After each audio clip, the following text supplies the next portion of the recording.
सखियों, कार्यक्रम चल रहा है महिला जगत और इस वक्त स्टूडियो में हमारे साथ हैं पल्लवी सेठी जी, जो एक फैशन डिजाइनर हैं। तो सखियों, अगर हम कपड़ों की बात करें तो हमारे जो परिधान होते हैं वो हमारे व्यक्तित्व को निखारने में बहुत ही महत्वपूर्ण भूमिका अदा करते हैं। हम किस तरह के परिवेश में रहते हैं, कैसा काम करते हैं, इन सभी बातों को ध्यान में रखकर हम अपने कपड़ों का चुनाव करते हैं और उसी के अनुसार उन्हें डिजाइन करने का जो काम है वो हमारे डिजाइनर करते हैं। और इसीलिए हमने पल्लवी सेठी जी को आज अपने स्टूडियो में आमंत्रित किया ताकि हम उनसे जान सकें कि इस प्रोफेशन में किस तरीके से वो काम करती हैं और कैसे इन चीजों में आगे बढ़ती हैं। पल्लवी, स्वागत है आपका हमारे इस कार्यक्रम महिला जगत में। नमस्कार। नमस्कार। तो पल्लवी जी, कहते हैं कि एक डिजाइनर में ये टैलेंट होता है कि साधारण से साधारण कपड़ों को भी डिजाइन करके बहुत ही खूबसूरत परिधान में वो बदल देते हैं। क्या ये टैलेंट आप में बचपन से ही था या जब आपने इसे एज ए करियर चुना तब आप में ये आया? नहीं शिवाली जी, मेरे को लगता है कि ये सब जो भी थोड़ा सा क्रिएटिव इंस्टिंक्ट होता है ये काफी बार बचपन में ही देखा जा सकता है। और मुझे भी बचपन से ही बहुत शौक था और आप सोच नहीं सकते, मैं जितने घर के पर्दे फटे हुए रहते थे या कोई भी चादरें फटी हुई रहती थी जो कि हम डिस्कार्ड कर देते हैं, उसी को अच्छे पोर्शन को काट काट के मैं अपने कपड़े बना लेती थी जी। और उससे इतनी ज्यादा खुशी होती है। आप बाजार से कोई चीज लाते हैं, उसका कुछ बनाते हैं, उसमें इतनी खुशी नहीं होती जितना कि आपको लगता है कि हाँ, आप किसी वेस्ट चीज से आपने इतनी सुंदर चीज बना ली और उसको आप यूज कर रहे हो। तो वो बचपन से ही मुझे बड़ा शौक था। मेरी माँ की एक सिलाई मशीन थी हाथ वाली, तो उसको यूज करके और मैं ये बनाया करती थी और बड़ी खुशी होती थी कि आपने अपने आप ये सब सीखा और आप उसको काम में ले पा रहे हो, लोग देखकर अप्रिशिएट करते हैं, प्रशंसा करते हैं। तो ये बचपन से ही था मेरे में शौक जी। और शौक जो है वो बढ़ते बढ़ते आगे आपकी एज ए प्रोफेशन में वो बदल गया। तो पल्लवी, आपसे जानना चाहेंगे कि किसी भी कॉस्ट्यूम को डिजाइन जब आप करती हैं तो किन किन बातों का ख्याल रखती हैं? सबसे पहले तो हमें ये देखना होता है कि हमारे जो क्लाइंट हैं वो किस टाइप के हैं। हर डिजाइनर जो है वो एक क्लाइंट बेस लेकर चलता है। तो वो जो जनरल स्टॉक मेंटेन करता है वो उस क्लाइंट बेस पर ही मेंटेन करता है कि आप किस इनकम ग्रुप को टारगेट कर रहे हैं या किस एज ग्रुप को टारगेट कर रहे हैं, किस सिटी को टारगेट कर रहे हैं। तो ये सब हमको देखकर चलना पड़ता है। वहाँ के लोग, क्या मौसम होता है, वहाँ पे किस तरह के फैब्रिक यूज कर सकते हैं हम। तो ये सारी चीजें हमें ध्यान में रखनी पड़ती हैं जी। तो अक्सर सुनने में आता है कि हम देखते भी हैं अपने आसपास का जब माहौल होता है कि फैशन जो है वो बहुत जल्दी बदलता है। तो ऐसे में आप खुद को किस तरीके से अपडेट रखती हैं? देखिए, फैशन तो होता ही है कि जो हर मौसम बदल जाए और बदलता है, इसीलिए हमारे काम की इतनी जो हम कहते हैं ना रिक्वायरमेंट होती है वो भी इसलिए होती है क्योंकि अगर चेंज नहीं होगा तो हम आगे कैसे बेचेंगे, नया कलेक्शन कैसे बनाएंगे जी। तो वो तो लाजमी है, हर चीज बदलती है और हमें अपडेट रहना ही पड़ता है। वर्ल्ड फैशन को भी लेकर चलना पड़ता है और इंडियन फैशन को भी लेकर चलना पड़ता है जी। तो जो फैशन है वो वर्ल्ड फैशन से भी काफी प्रभावित होता है और इंडिया में बॉलीवुड स्टार्स से भी बड़ा प्रभावित होता है हमारा फैशन वर्ल्ड। तो यानी कि लोगों को देख करके अगर हम कहते हैं कि बहुत सोसाइटी के हमारे जो बॉलीवुड स्टार्स होते हैं वो किसी तरीके का अगर कोई कॉस्ट्यूम पहनते हैं तो बहुत जल्दी वो चीज़ ट्रेंडिंग में आती है कि हम भी इसी तरीके के कुछ जो डिजाइनर्स हैं उनसे अपने कॉस्ट्यूम्स को डिजाइन करवाएं और उनको पहने। बिल्कुल, बल्कि लोग आते हैं और बोलते हैं कि जो शिल्पा शेट्टी ने उस शो में पहना था या जो माधुरी दीक्षित ने पहना था या जो अनुष्का शर्मा ने पहना था अपनी शादी में जो पहना था वही हमको अपनी शादी में पहनना है। तो वो एक ट्रेंड सा आ ही जाता है। लोग कहीं ना कहीं अपने आप को एक बॉलीवुड स्टार के रूप में देखना चाहते हैं। कोई ना कोई अपने उनका एक सपना होता है कि हम एक ग्लैमरस वर्ल्ड में अपने बॉलीवुड स्टार्स की तरह दिखें, लगें, अपने इम्पोर्टेंट डे में बहुत सुंदर लगें।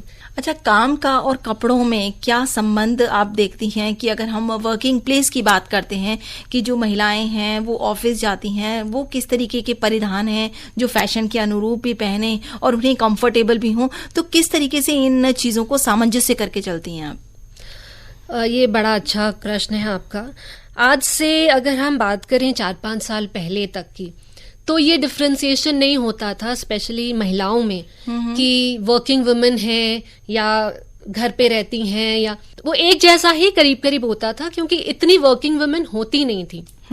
तो कुछ ही सेक्शन होता था महिलाओं के वर्ग का कि जो काम करती हैं, तो उनके लिए जनरली यही होता था, या तो वो साड़ी पहन रही हैं या फिर वो पैंट और टॉप पहन रही हैं। बट आजकल आज की जो लड़कियां हैं जो ग्रेजुएट होती हैं, वो जॉब करती हैं, ज्यादातर 90% लड़कियां होती हैं जो जॉब करती हैं। तो बहुत ज्यादा चेंज आया है फैशन में, क्योंकि आजकल ज्यादा लोग वेस्टर्न्स ही प्रेफर करते हैं, क्योंकि ऑन जॉब ऑफिस जाना होता है उनको, तो वो ज्यादातर टॉप्स, पैंट्स या इस टाइप की कैजुअल चीजें ही पसंद करती हैं, जो कि इजी हो पहनने में और उनको काम करने में आसानी हो। जो सोशलाइट्स होते हैं, जिनको पार्टीज अटेंड करनी होती हैं, उनका एक अलग टाइप का फैशन होता है। तो दोनों ही हमको किसके लिए हम डिजाइन कर रहे हैं वो ध्यान में रखकर फिर हमें काम करना होता है। जी, कहते हैं कि परिवार की जो भूमिका है वो बहुत ज्यादा महत्व रखती है किसी भी महिला के आगे बढ़ने में, और हम हमेशा कहते भी हैं कि परिवार का जो सपोर्ट है वो बहुत ज्यादा जरूरी होता है। ऐसे में आपसे जानना चाहेंगे पल्लवी कि आपको अपने परिवार का कितना सपोर्ट मिला अपनी लाइफ में, अपने प्रोफेशन में आगे बढ़ने में? देखिए, सही कहूं तो जब मेरी शादी हुई थी तो मेरे पेरेंट्स तो बहुत सपोर्ट करते थे मुझे शादी के पहले, पर शादी के बाद मेरे इन लॉज नहीं चाहते थे कि मैं काम करूं, या उस समय इतना ट्रेंड भी नहीं था, वो 25 साल पहले की बात कर रही हूं मैं। तो लोग अपनी बहुओं को एक वर्किंग वुमेन की तरह नहीं देख पाते थे, क्योंकि ऐसा समाज में ज्यादा होता नहीं था। तो उनका यही कहना था कि नहीं, करना है तो अपने घर में ही जो बिजनेस है उसी में आगे बढ़ जाओ। जी।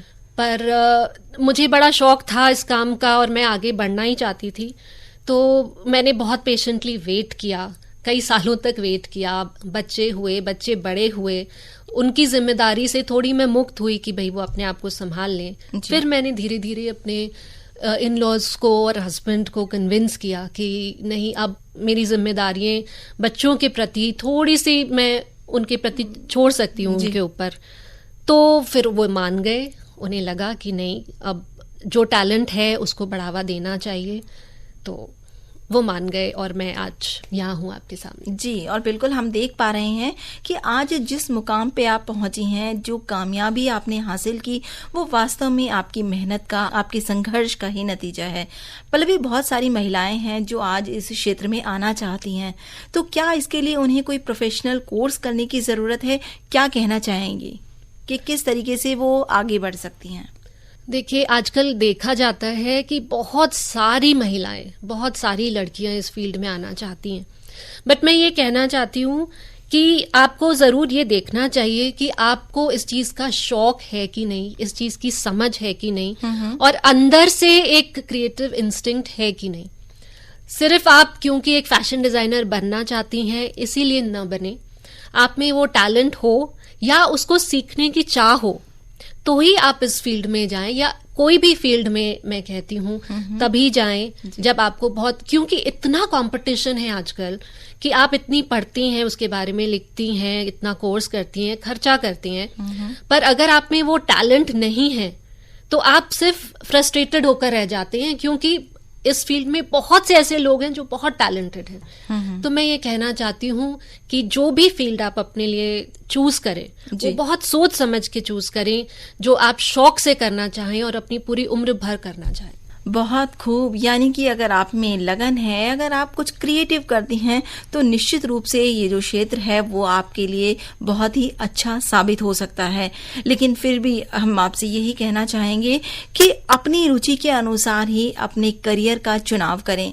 आपको जहां रुचि है, जिस काम को करना आपको अच्छा लगता है, कोशिश करें कि आप अपना जो करियर है वो वहीं बनाएं, ताकि आपको कभी भी दोहरी भूमिका जो है वो निभाने में या उनको एडजस्ट करने में आपको किसी भी तरीके की परेशानी का सामना नहीं करना पड़े। तो पल्लवी, बहुत अच्छी अच्छी बातें आपने बताई। इसके अलावा और क्या शौक रखती हैं आप अपने प्रोफेशन के अलावा? मुझे म्यूजिक का बड़ा शौक है, मुझे डांसिंग का शौक है, मुझे नेचर फोटोग्राफी का शौक है।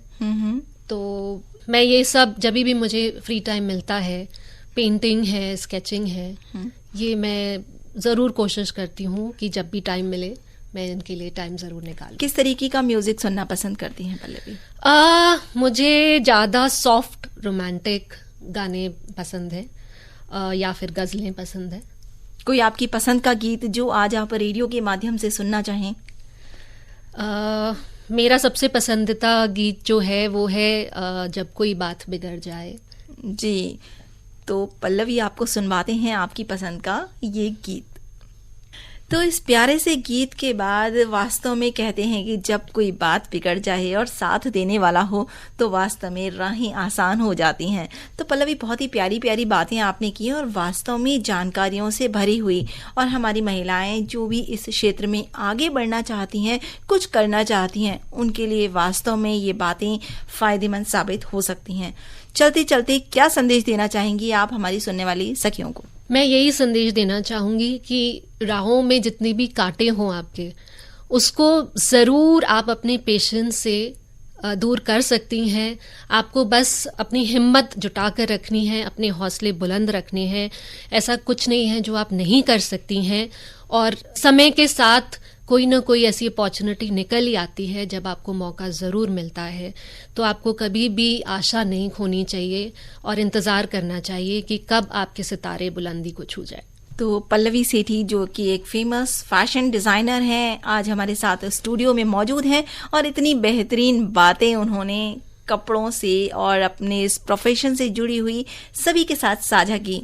पल्लवी, स्टूडियो में आने के लिए बहुत बहुत धन्यवाद। धन्यवाद शिवाली।